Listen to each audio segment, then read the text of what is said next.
नमस्कार।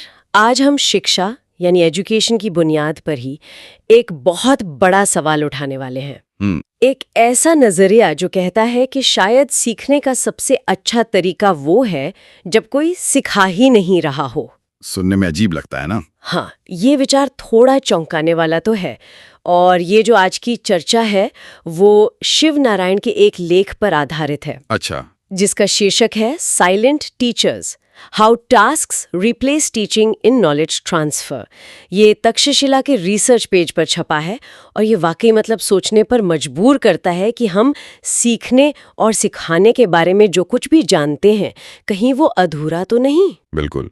इसका जो कोर आइडिया है हाँ। वही अपने आप में एक चुनौती है कि क्या हुआ अगर असली गुरु कोई इंसान नहीं बल्कि वो काम हो जिसे हम कर रहे हैं।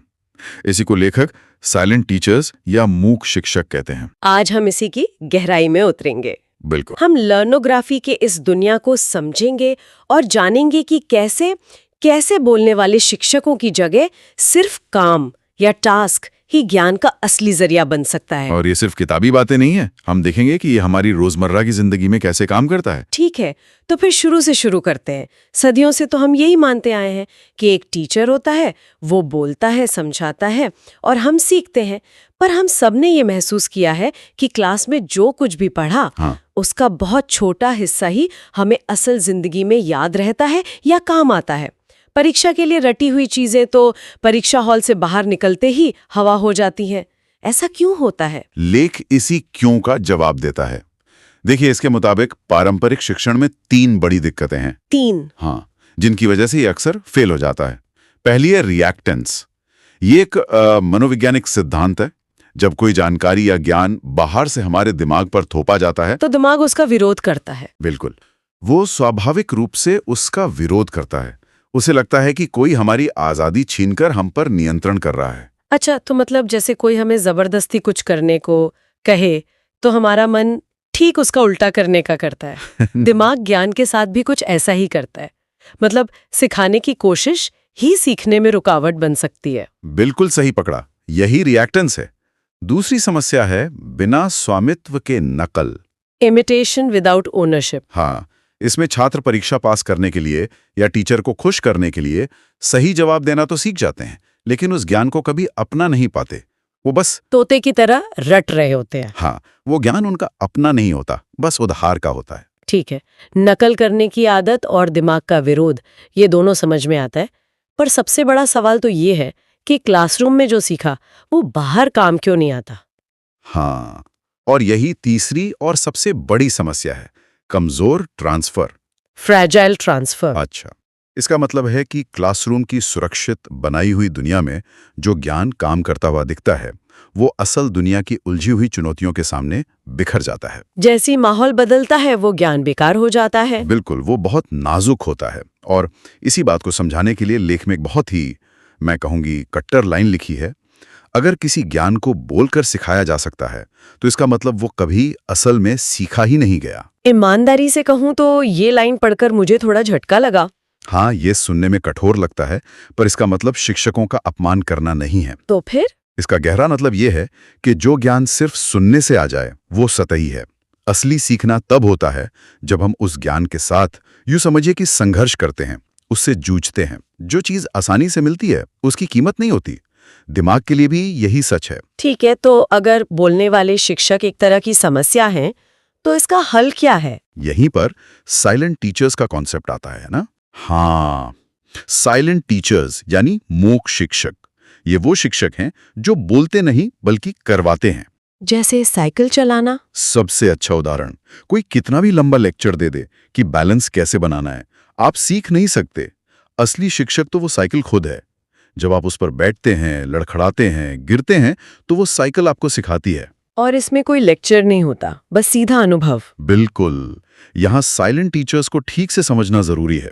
ये वो काम या चीजें हैं जो शब्दों से नहीं बल्कि अपनी एक खास भाषा से सिखाती हैं। लेखक इसे ऑब्जेक्ट लैंग्वेज कहते हैं। ऑब्जेक्ट लैंग्वेज वो क्या है? ये है उस चीज से मिलने वाली प्रतिक्रिया, मतलब फीडबैक, उसमें आने वाली रुकावटें और उसके अपने गुण। जैसे साइकिल का असंतुलित होकर एक तरफ झुकना ही आपको बताता है कि वजन दूसरी तरफ डालना है। गिरने का अनुभव ही संतुलन का सबसे बड़ा पाठ है।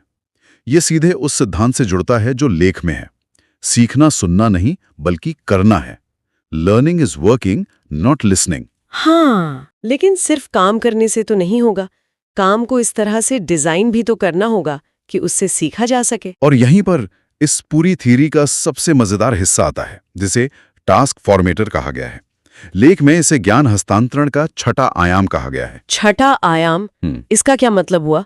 जैसे हम who, what, where, when, why पूछते हैं, ये उनसे अलग कैसे है? बहुत अच्छा सवाल है। पारंपरिक शिक्षा उन 5 सवालों का जवाब देती है, कौन पढ़ा रहा है, क्या पढ़ा रहा है वगैरह। लेकिन टास्क फॉर्मेटर उस छठे सबसे जरूरी सवाल का जवाब है, कैसे। कैसे? यानी सीखने की प्रक्रिया को डिजाइन कैसे किया जाए। ये एक अदृश्य आर्किटेक्ट की तरह है। इसका काम सिर्फ एक टास्क बनाना नहीं, बल्कि उसकी मुश्किल को भी बहुत ध्यान से नियंत्रित करना है। अगर काम बहुत आसान है तो हम बोर हो जाते हैं, और बहुत मुश्किल है तो हम हार मान लेते हैं। वो स्वीट स्पॉट ढूंढना ही असली कला है। तो ये टास्क फॉर्मेटर ही है जो एक अनुभव को सीखने के एक सुनियोजित अवसर में बदल देता है। एकदम सही। ये वो डिजाइन है जो ये पक्का करता है कि काम करते करते ज्ञान अपने आप दिमाग में बैठ जाए, बिना किसी लेक्चर के। ये सिद्धांत सुनने में तो बहुत दिलचस्प है, लेकिन असल जिंदगी में ये दिखते कैसे होंगे? मुझे साइकिल चलाने वाला उदाहरण बहुत अच्छा लगा। क्या कोई और भी ऐसा मॉडल है? हाँ, लेख में 2 बेहतरीन मॉडल दिए गए हैं। पहला तो यही बाइक राइडर लर्नोग्राफी है। यहाँ शिक्षक कौन है? साइकिल और जमीन। हाँ, और यहाँ सबसे आकर्षक बात यह है कि इस प्रक्रिया में रिएक्टेंस मतलब विरोध की भावना पूरी तरह खत्म हो जाती है। जब आप साइकिल से गिरते हैं तो साइकिल आपको जज नहीं करती। वो ये नहीं कहती कि तुम कितने बेवकूफ हो। वो सिर्फ आपके एक्शन पर एक भौतिक प्रतिक्रिया देती है। बिल्कुल। मतलब असफलता यहाँ कोई व्यक्तिगत हमला नहीं है, वो सिर्फ एक सूचना है, एक डेटा पॉइंट। अच्छा, इस तरह हैंडल मोड़ने से संतुलन बिगड़ता है। हाँ, ये बात तो सही है, पर क्या इसमें एक खतरा नहीं है?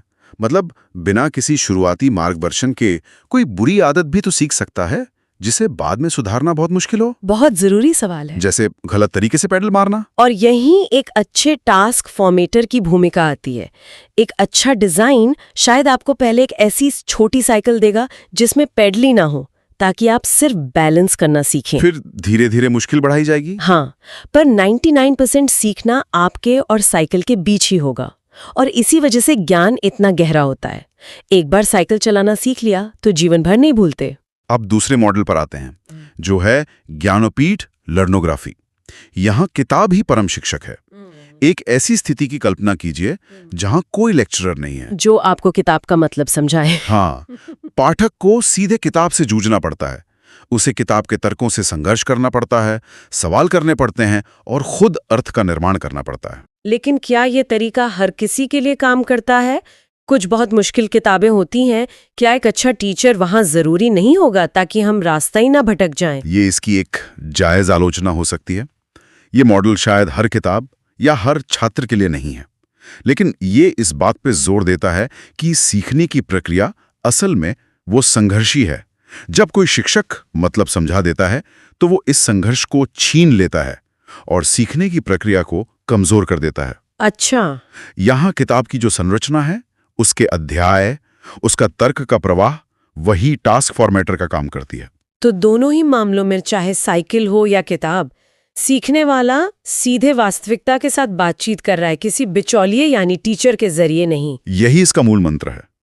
ज्ञान सीधे स्रोत से दिमाग में जा रहा है। तो हमने देख लिया कि अलग अलग मामलों में कैसे काम करता है, लेकिन एक व्यक्ति सीखने की यात्रा में आगे कैसे बढ़ता है? क्या इसका कोई रोड मैप है? हाँ, और इसके लिए लेख में तक्षशिला के 0 से 5 तक के स्तर बताए गए हैं। ये स्तर दिखाते हैं कि जैसे जैसे सीखना मजबूत होता है, सिखाने की यानी बोलने की भूमिका धीरे धीरे कैसे खत्म होती जाती है। ये दिलचस्प है। तो क्या है ये स्तर?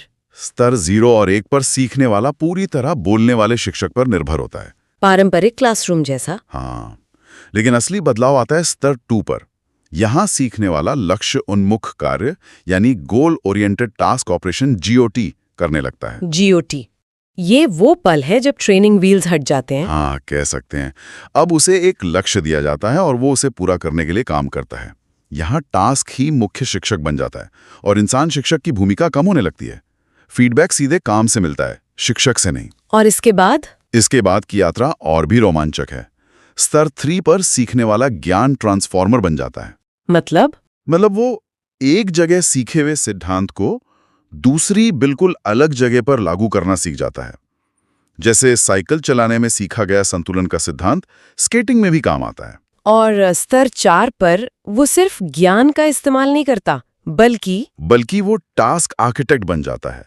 यानी अब वो सिर्फ टास्क करता नहीं, बल्कि दूसरों के सीखने के लिए टास्क डिजाइन करने लगता है। अच्छा, यहाँ वो छात्र से शिक्षक की भूमिका में आ जाता है, पर वो बोलने वाला शिक्षक नहीं बनता, बल्कि टास्क डिजाइन करने वाला शिक्षक बनता है। तो आप एक सिस्टम के छात्र से उस सिस्टम के निर्माता बन जाते हैं।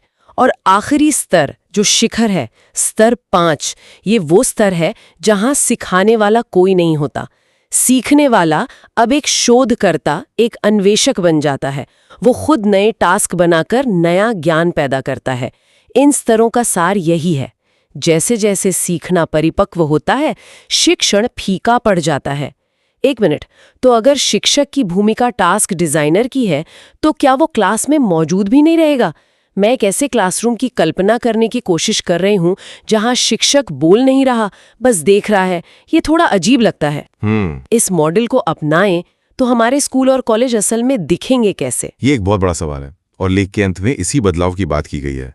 अगर हम इस दर्शन को अपनाते हैं तो शिक्षा का पूरा ढांचा बदल जाएगा। पहला, शिक्षक की भूमिका बदलेगी।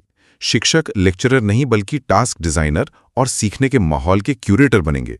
उनका काम होगा सही समय पर सही चुनौती देना और फिर रास्ते से हट जाना। बिल्कुल। यानी सिलेबस भी बदल जाएगा, वो सिर्फ विषयों की एक लिस्ट नहीं होगी। हाँ, सिलेबस टास्क का एक आर्किटेक्चर बन जाएगा, एक के बाद एक आने वाले कामों का एक सोचा समझा क्रम। मुझे अपना अनुभव याद है जब मैं एक नया कोडिंग सॉफ्टवेयर सीखने की कोशिश कर रहा था। हाँ। मैंने दर्जनों ट्यूटोरियल वीडियोस देखे, पर कुछ पल्ले नहीं पड़ा। फिर मैंने वीडियो देखना बंद कर दिया और बस एक छोटा सा प्रोजेक्ट बनाने का फैसला किया। उस प्रोजेक्ट को बनाने में जो गलतियां हुई, जो एरर मैसेज आए, असल में वही मेरे सबसे बड़े टीचर थे। तो सिलेबस वो वीडियो नहीं थे, सिलेबस वो प्रोजेक्ट था। एकदम। और इस दुनिया में परीक्षा का क्या होगा? मूल्यांकन कैसे होगा? मूल्यांकन याददाश्त का टेस्ट नहीं होगा कि कितना रटा है, बल्कि ये काम में प्रदर्शन का आकलन होगा। क्या आप उस ज्ञान का इस्तेमाल करके दिए गए टास्क को पूरा कर सकते हैं? असली परीक्षा यही होगी। हाँ, आपकी डिग्री इस बात पर नहीं मिलेगी कि आपने कितने जवाब याद किए, बल्कि इस बात पर कि आपने कितने काम सफलतापूर्वक पूरे किए। लेख की आखिरी पंक्तियां इस पूरी बात का निचोड़ हैं। शिक्षक बोलते हैं, टास्क सिखाते हैं, साइलेंट टीचर्स दिमाग बनाते हैं। ये शिक्षा का अंत नहीं है, बल्कि शायद उसकी सच्चाई की ओर वापसी है। बिल्कुल, ये हमें याद दिलाता है कि सीखना एक सक्रिय रचनात्मक प्रक्रिया है, न कि एक निष्क्रिय प्रक्रिया जिसमें कोई आपके दिमाग में जानकारी भर दे। ये एक ऐसा विचार है जो शिक्षा के पूरे ढांचे को हिला सकता है। तो आज हमने पारंपरिक शिक्षण की उन सीमाओं को समझा जहां शिक्षक के बोलने को ही सीखना मान लिया जाता है, और हमने साइलेंट टीचर्स यानी कामों की उस जबरदस्त शक्ति को जाना जो बिना एक शब्द कहे सीधे अनुभव से सिखाते हैं। और हमने टास्क फॉर्मेटर की उस अदृश्य लेकिन सबसे जरूरी भूमिका को समझा जो सीखने को सिर्फ जानकारी हासिल करने से आगे ले जाकर एक गहरे स्थायी अनुभव में बदल देता है। ये लेख हमें कौन सिखाएगा इस सवाल से हटाकर क्या सिखाएगा पर ध्यान देने को कहता है। तो इस पर विचार किया जा सकता है। अगर आज कुछ नया सीखना हो, चाहे वो कोई नई भाषा हो, कोई म्यूजिक इंस्ट्रूमेंट हो, तो वो कौन सा काम या टास्क है जो आपका साइलेंट टीचर बन सकता है। किसी के समझाने का इंतजार करने के बजाय खुद के लिए वो सीखने का अनुभव कैसे डिजाइन किया जा सकता है।